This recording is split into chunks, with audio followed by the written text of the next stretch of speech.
in case you weren't paying attention to the news over the weekend, a little thing happened with the SpaceX Dragon. You may remember that it launched about 61 days ago, made it up with the ISS floating around the world, and came down over the weekend. They undocked on Saturday and they splashed down on Sunday. Bob Behnken and Doug Hurley both made it safely down. Crew Dragon splashed down early yesterday. And what happens next? I mean, it was a big, momentous occasion. The mission is largely being considered successful. But what happens now that the capsule has splashed down? Well, it hit the Gulf of Mexico yesterday. It was successfully recovered. They pulled it up onto a U.S. Spacecraft, or I'm sorry, a ship, and got it out of the water. The astronauts were recovered successfully, as I mentioned before. Now it's time to clean it up. It definitely went through a lot during that time. You can see it there being raised out of the water and onto the vessel. It's going to head back to a place called the Dragon Lair. Yes, that's exactly what they call it. And it's going to get some cleaning and some analysis. They want to get the capsule looking nice and spiffy for its next mission, which is hopefully going to be in September. They've got to clean up all the effects of the re-entry because it burns super hot as it comes down, as you can imagine. It's got to battle Earth's atmosphere, but also they want to analyze all the data from the capsule that it collected over the time that it was in space, docked to the ISS, and then, of course, coming down. SpaceX is essentially attempting to earn a certification so that it can fly NASA's commercial crew and ISS operations.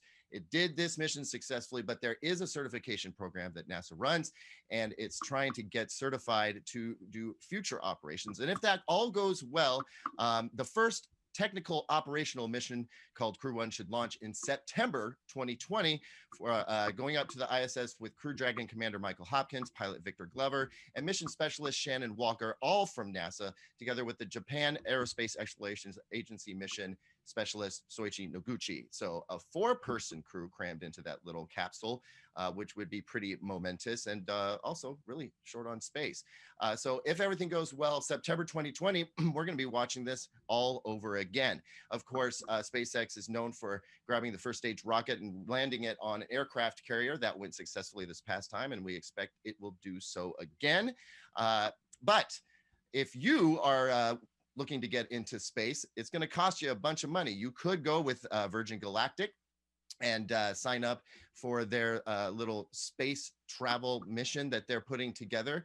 I imagine that costs, I don't know how much it costs, but I imagine it costs a ridiculous amount of money. But Virgin Galactic isn't just working on taking people to the edge of space. There is news now that we have images of their Mach 3 spacecraft. Now, again, this is basically going to be the first supersonic commercial aircraft to fly since the Concorde was decommissioned back in 2003. Virgin Galactic is aiming to take commercial passengers from point to point on Earth, not in space, at Mach 3 or Mach 2 to 3. Mach 3 is its top speed sometime in the very near future. Now, they've partnered with Rolls-Royce for the turbo engines that are required to make this kind of flight travel. And to put things in perspective, when the Concorde maxed out at about 1,300 miles an hour, it's expected that this jet from Virgin Galactic could top out at about 2,300 miles per hour, which is significantly faster.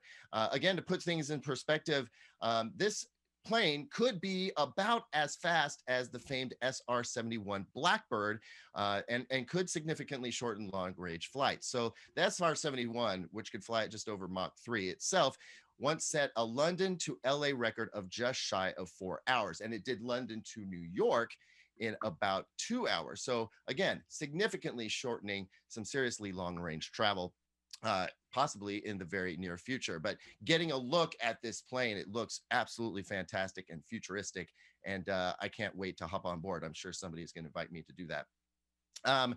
Meanwhile, rumors that Microsoft might buy TikTok is really having some interesting effects across the world. Obviously, the Trump administration has mentioned that it wants to ban TikTok due to concerns about security and privacy. The ByteDance, Chinese-based ByteDance company operating TikTok, as TikTok here in the United States has caused a lot of controversy. Recently, Microsoft announced that it is interested in taking over the US operations of TikTok, and that could happen very soon. Other companies have expressed interest as well, but all of this movement has caused another online video app called Triller to soar in popularity. In fact, it's at the top of the charts on both the Apple App Store as well as the Google Play App Store. Um, Triller has told us that downloads for this video app have grown by 20 times in the last week alone, totaling about 250 million across the world. It now sits above popular services such as Snapchat and TikTok itself in a number of countries such as the United States, India, France, and more. Triller right now has about 50 million monthly active users. That's as of July 2nd.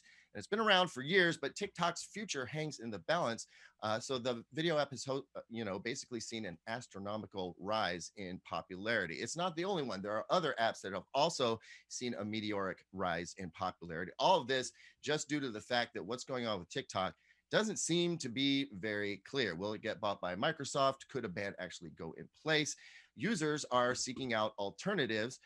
And as a matter of fact, just a couple of days ago, Triller unveiled some new camera filters, presumably to give its users some more stuff to chew on and something that's a little bit more interesting to attract new users over to the platform. So it'll be really interesting to see how this plays out over the next little while. Triller definitely seeing a huge ramp up in popularity. Next up, and this is a big one, folks, Google is going to announce the Pixel 4a today. It was suspected that would be the case. Now it is official. A press release has been issued by Google around the launch of the smartphone. And folks, this could be a pretty big deal. If it comes in at the price expected, it's going to put the hurt on the iPhone SE. At least that's what some are suspecting. Right now, we know that it's going to be sometime today that it will be announced. The phone offers a lot for what is suspected to be a $350 price point. It's going to offer a 5.8-inch OLED display along with a Qualcomm Snapdragon 730 processor. So it's not a supercharged phone, but it's considered to be good enough for most folks. It also should offer 6 gigabytes of RAM and 64 gigabytes of storage. There's also rumor that it could also offer a 128 gigabyte storage capacity, along with a 12 megapixel rear-facing camera, an 8 megapixel front-facing camera. And again, if it turns out that this thing comes in at about $350, well, that would be pretty gangbusters. So we're going to see all of that later today.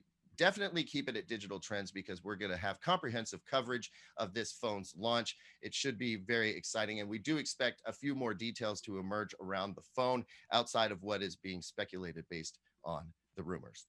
Next up, we have some news about that Garmin hack that took place last week. Now, if you're not familiar, Garmin was hit with a ransomware attack that basically rendered its Garmin Connect services unusable at the time.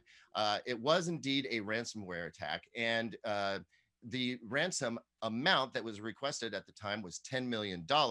We now know that Garmin has a decryption key. And if that is the case, that would point towards the fact that Garmin went ahead and paid the ransom, which is kind of a big development. Now, most of the people affected were users of Garmin's fitness bands, fitness watches, and the like.